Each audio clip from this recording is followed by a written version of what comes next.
Hospital Albert Einstein, em São Paulo, anunciou a criação de um novo teste para saber se o paciente foi ou não contaminado pelo novo coronavírus. Uma das vantagens desse método é que ele vai poder ser feito em larga escala e a um custo baixo. E o reflexo disso é que ele vai poder ajudar a acelerar o processo de relaxamento das medidas de isolamento social. O coordenador do projeto, Dr. João Renato Pinho, concedeu entrevista ao RIT Notícias e vai dar mais detalhes. Doutor, primeiro eu queria que o senhor comentasse como funciona esse novo teste. Bom, esse é um novo teste que é baseado também em técnicas de biologia molecular, que a gente juntou várias características que fossem as melhores possíveis para a gente ter um teste que fosse rápido e que permitisse que a gente fizesse um maior número de amostras, né? Então, um teste de biologia molecular tem várias fases diferentes. A primeira é a fase de extração da amostra, que esse era um grande problema. A gente teve algumas dificuldades para conseguir comprar reagentes e outros laboratórios também tiveram em outros lugares do mundo. Esse é um problema meio mundial, né? Como tudo que acontece com o Covid envolve todo mundo. Então, a gente simplificou bastante essa parte da extração. A gente consegue fazer em 5 minutos, que é você extrair o material genético do vírus e deixar ele disponível para a próxima etapa da reação. Essa extração, quando a pessoa chega no laboratório ou chega no local que ela vai fazer o teste, a que procedimento ela é submetida? O que acontece com a pessoa? Desculpa, isso eu não comentei. Na verdade, antes da extração tem a coleta da amostra. Essa coleta da amostra pode ser a mesma que é feita para o exame de PCR, que é coletar a amostra do SWAB de nasofaringe e de orofaringe, utilizando aqueles cotonetes, SWABs, né, que a gente coloca nas duas narinas e na garganta. Tá? A coleta é idêntica ainda. Tá? Então, isso ainda não mudou, a gente está estudando de passar isso para utilizar saliva. Esse é um progresso que a gente vê em breve, mas, por enquanto, a nossa metodologia ainda utiliza a mesma coleta, tá? Então, voltando agora para a reação em si, né? No caso, então, depois a gente faz a extração com esse método simplificado que eu acabei de falar para você, que em 5 minutos a gente fica com o material genético. Todo o material genético é presente na amostra, se tiver presente o do vírus, vai estar lá, disponível para a gente seguir nos próximos passos da reação. Os próximos passos são o seguinte: o material genético do vírus é o ácido ribonucleico, que a gente precisa transformar no ácido desoxirribonucleico, no DNA, e aí a gente tem uma etapa inicial que é fazer a transcriptase, a transcrição reversa, que significa transformar o RNA no DNA. Tá? O próximo passo é você amplificar esse material genético que tem na sua amostra. E aí que utiliza-se tradicionalmente o PCR, a gente também utiliza uma amplificação, mas uma amplificação que já está destinada para colocar esse aparelho em um sequenciador de nova geração, tá?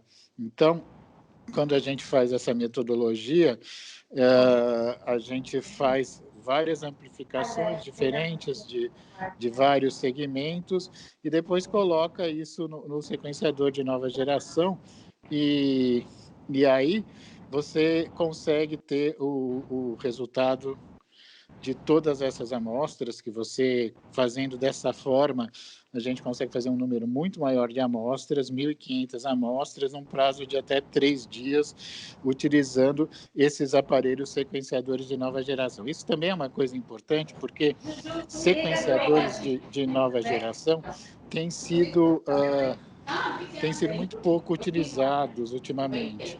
Existem, tanto na rede pública como na rede privada, né, vários laboratórios que têm esses equipamentos que eram utilizados, ainda são, né, mas em uma escala bem menor, para diagnóstico de doenças genéticas, para diagnóstico de doenças oncológicas, e esse movimento caiu bastante. Então, a gente está aproveitando, na verdade, uma rede de aparelhos que já está disponível no nosso país, em outros lugares do mundo também, para poder utilizar para o diagnóstico de coronavírus e para dar essa opção de ter um diagnóstico rápido desses vírus, que a gente sabe que isso é uma necessidade, né? Que, como disse o presidente lá da Organização Mundial de Saúde, quanto mais testar, melhor vai ser para você detectar os casos infectados e para você poder tomar as medidas adequadas para evitar a transmissão desse vírus. Então, esse é o principal objetivo. Quais são as principais vantagens desse novo método em relação aos que já existem? Então, tem a principal vantagem é que você pode fazer um grande número de amostras de uma vez só, o número mínimo que a gente prevê é de 1.500, mas tem outros aparelhos que ainda podem fazer até um número maior de amostras de uma vez só. E a gente sabe que esse é o grande problema, você conseguir não ter métodos de detecção da infecção viral. E você tem basicamente dois métodos diferentes. Esse método novo que a gente está propondo, que na verdade tem o PCR, que é outro método que detecta o vírus em si, né? Então esses métodos, eles são os principais para você detectar os casos na fase aguda, que são quando eles estão transmitindo, né? Esses métodos podem até, eventualmente, até detectar pessoas que são portadoras do vírus que sejam assintomáticas. Você pode, então, até ter ferramentas mais fortes para você evitar a disseminação do vírus, em comparação com outros métodos, que são os métodos sorológicos, que o PCR você faz, então, durante a primeira semana de infecção, que é o período de maior infecciosidade. Os outros métodos sorológicos, eles começam a ficar positivos a partir de uma, duas, na verdade, tem uma boa sensibilidade a partir de 20, 30 dias de infecção. Então, eles não são métodos muito bons para saber quem já se infectou, mas eles não funcionam durante a fase aguda, que é quando as pessoas estão infectadas e estão transmitindo o vírus para outros. Então, essa é uma oportunidade muito boa da gente poder ter esse método para métodos capazes de diagnosticar a infecção pelo vírus no período que é mais importante, e a partir disso tomar medidas de restrição para evitar a infecção pelo coronavírus de outras pessoas. Você falou medidas de restrição. A partir desse método, pode-se acelerar o processo de relaxamento do isolamento social à medida que as autoridades terão um mapeamento mais preciso da contaminação e também da imunização? Ou seja, esse método pode contribuir e ter efeitos também econômicos? Sim, a gente espera que esse método vá permitir que a gente faça um mapeamento mais preciso de onde está acontecendo a infecção, que a gente possa, então, fazer o isolamento mais preciso das pessoas e, ao mesmo tempo, a gente vai, dessa forma, evitando que a infecção continue se propagando, né? Então, quanto mais a gente puder testar pessoas e saber aonde estão aquelas pessoas infectadas, vai ser melhor para a saúde delas, é claro, mas também para a economia do país, né? Porque a gente vai poder ter métodos mais dirigidos e mais objetivos para saber aonde o vírus está circulando. Agora, no início dessa contaminação, alguns testes tiveram os resultados questionados. Não havia certeza de que eles eram precisos. Esse teste, esse novo método, ele é 100% garantido? O resultado dele é preciso? Bom, a precisão dos métodos ela é muito variável.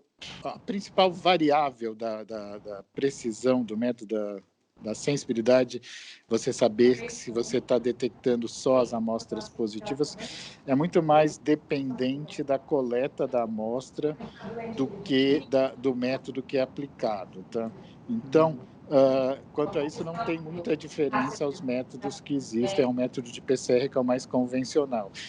Porque a gente tem que pensar, quando a gente fala em infecções do sistema respiratório, que você tem que, na hora que você coletar a amostra, você tem que estar com o vírus naquela amostra. Não é que nem o sangue ele é circulante, então ele está sempre misturando. Agora, o sistema respiratório, eventualmente, você pode ter o vírus em um local específico que, porventura, pode não ser coletado. Ainda tem outros problemas que alguns pacientes não apresentam a infecção maior no vírus na árvore respiratória, sim intestinal, ou apenas no pulmão, na árvore respiratória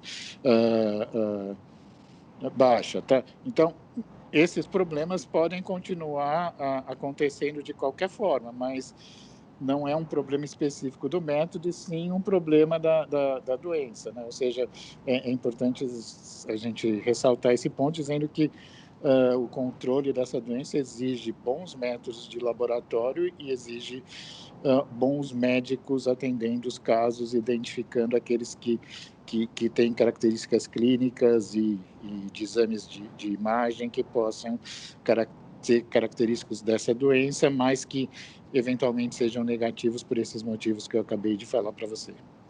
Tá? Com relação ao custo, vai ser acessível, mais acessível, menos acessível? Dá para fazer alguma comparação? Em termos de custo, ele vai ser muito semelhante ao teste de PCR, provavelmente vai ser mais baixo, porque como é um teste que a principal proposta dele, ele é um teste que só se justifica fazer com um grande número de amostras, então, você juntando um grande número de amostras, você consegue fazer por um custo mais barato esse exame. Ele vai ser provavelmente mais barato que o teste disponível. Agora, ele já está em estágio avançado, né? A patente foi registrada. Sim. Tem uma previsão agora para que ele esteja disponível? Qual é o estágio atual do trabalho? Na verdade, a gente já está sendo procurado e a gente já está oferecendo esse exame para empresas e para outras, sei lá, prefeituras que queiram fazer o exame muito. Se você tem uma grande população para fazer o exame, esse exame já está disponível e já é uma opção muito boa para ser realizado. Tá? Então é importante enfatizar, para a gente finalizar, já está disponível esse exame. Sim, mas não é que está disponível, não é individualmente a pessoa pede o exame de PCR, isso aí ele está mais disponível para esses projetos de um maior número de amostras, mas sim, já está disponível. A resposta Seria de sim. tratamento em massa, né? Sim, para casos em massa, detecção em massa, ele já está disponível, é o exame mais adequado.